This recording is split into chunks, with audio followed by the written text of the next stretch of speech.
Pemimpin kelompok Hamas Ismail Haniyeh belakangan tengah menjadi perbincangan usai serangan mendadak Hamas yang berhasil membombardir Israel pada Sabtu 7 Oktober 2023.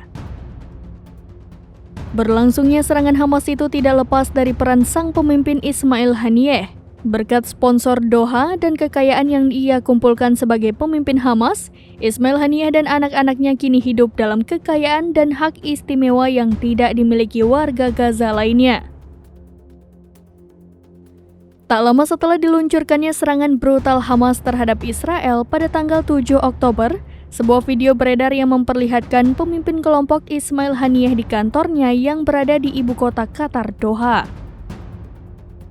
Mereka menyaksikan serangan berdarah yang terjadi di Al Jazeera dan sujud syukur dengan sekelompok pejabat Hamas lainnya atas pembunuhan lebih dari 1.300 warga Israel, diantaranya sedikitnya 1.000 warga sipil.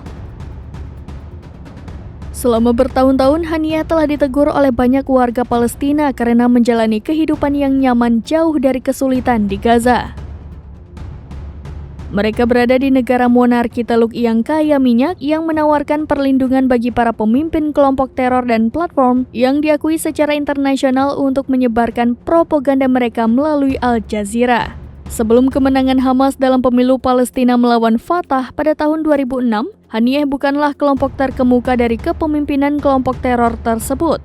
Setelah kemenangan elektoral, karirnya mulai menanjak.